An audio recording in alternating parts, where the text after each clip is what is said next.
رحمت عالم صلی اللہ علیہ وسلم کا پیغام اور امت مسلمہ کا مشن، پیش کردہ جماعت اسلامی ہند، چار مینار۔ بسم اللہ الرحمن الرحیم۔ اسلام کی نعمت ہر زمانے میں انسان کو دو ہی ذرائع سے پہنچی ہے، ایک اللہ کا کلام، دوسرے انبیاء علیہ السلام کی شخصیتیں، جن کو اللہ نے نہ صرف کلام کی تبلیغ و تعلیم اور تفہیم کا واسطہ بنایا، بلکہ اس کے ساتھ عملی قیادت اور رہنمائی کے منصب پر بھی مامور کیا، تاکہ وہ کلام اللہ کا ٹھیک منشا پورا کرنے کے لیے انسانی افراد اور معاشرے کا تزکیہ کریں اور انسانی زندگی کے بگڑے ہوئے نظام کو سنوار کر اس کی تعمیر صالح کر دکھائیں۔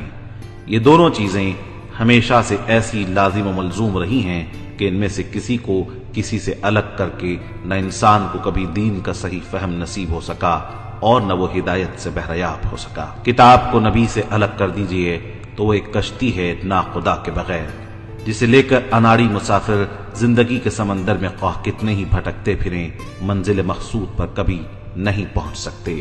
اور نبی کو کتاب سے الگ کر دیجئے تو خدا کا راستہ پانے کے بجائے آدمی نا خدا ہی کو خدا بنا بیٹھے، اس سے کبھی نہیں بچ سکتا۔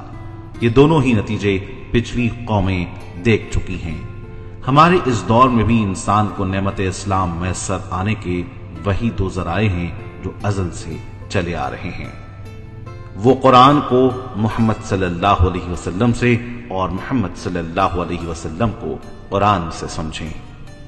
ایک خدا کا کلام جو اب صرف قرآن پاک کی صورت ہی میں مل سکتا ہے، دوسرے اسوہ نبوت جو اب صرف محمد صلی اللہ علیہ وسلم کی سیرت پاک ہی میں محفوظ ہے۔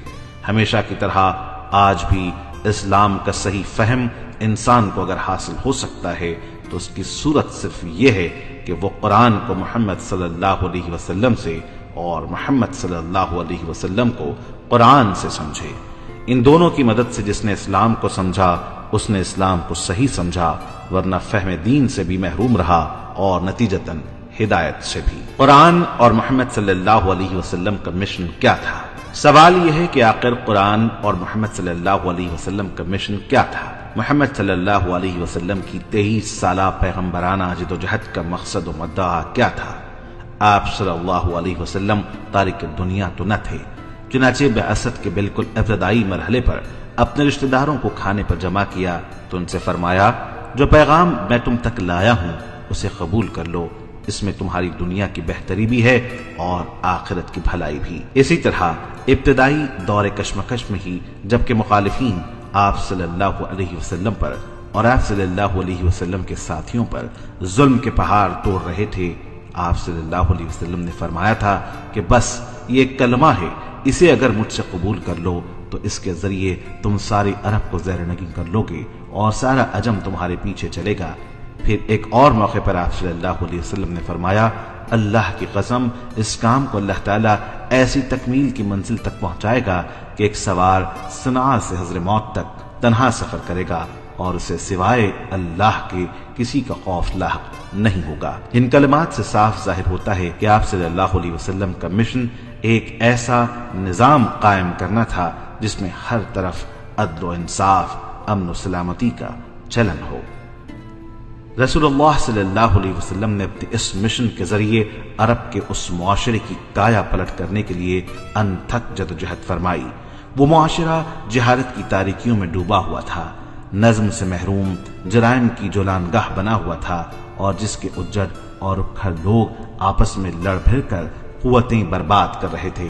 لیکن اس سب کے باوجود ایک حیرت انگیز انقلاب واقع ہوا۔ رسول اللہ صلی اللہ علیہ وسلم نے اسلامی ریاست کی بنیاد مدینے میں رکھی تو تقریباً 100 مربع میل کا علاقہ ہوگا، لیکن 8 سال کی قلیل مدت میں یہ ریاست پھیل کر 10 تا 12 لاکھ مربع میل تک وسیع ہو گئی، جس میں کوئی طبقاتی کشمکش تھی، نہ نسب کا فخر اور نہ ہی نسل کی عصبیت۔ امیر و غریب، عالم اور ان پڑھ بھائی بھائی بن گئے، جس میں جرائم نہ ہونے کے برابر تھے، جس میں لوگ نہ ایک دوسرے پر ظلم کرنے والے تھے، نہ سرکاری مال اور فرائض میں خیانت کرنے والے اور نہ رشوتیں سمیٹنے والے تھے، جس میں ہر کوئی دوسرے کے کام آتا تھا، اپنے بھائی کو سہارا دیتا تھا۔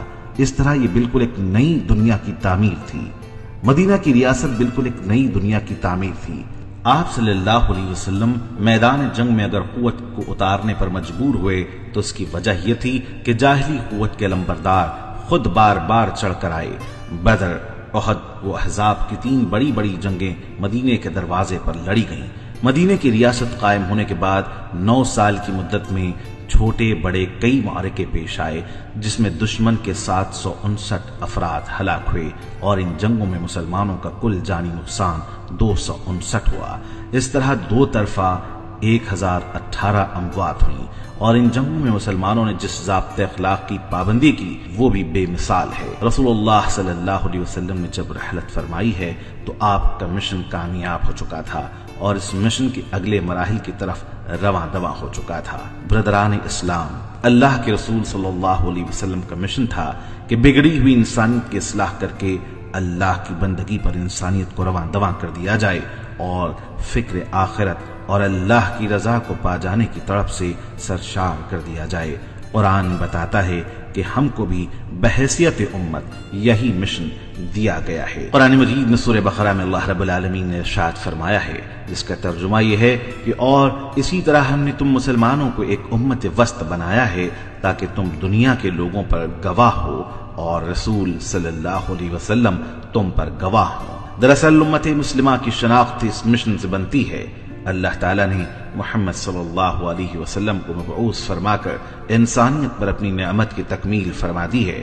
ہمیں قرآن اور محمد صلی اللہ علیہ وسلم کے مشن اور اپنے یعنی امت مسلمہ کے مشن کو یاد رکھنے اور اس مشن پر کام کرنے کا عزم کرنا چاہیے، ورنہ رسول اللہ صلی اللہ علیہ وسلم کے ارشاد کے مطابق بخاری شریف کی حدیث کہ قرآن تم پر حجت ہے، تمہارے حق میں یا تمہارے خلاف۔ ہم قرآن کی پیروی کرتے ہیں تو یہ قرآن ہمارے حق میں حجت ہے، اور اگر خدا نخواستہ پیروی نہیں کرتے ہیں جبکہ ہم جانتے ہیں یہ حق ہے تو یہ ہمارے خلاف حجت بن کر کھڑا ہوگا۔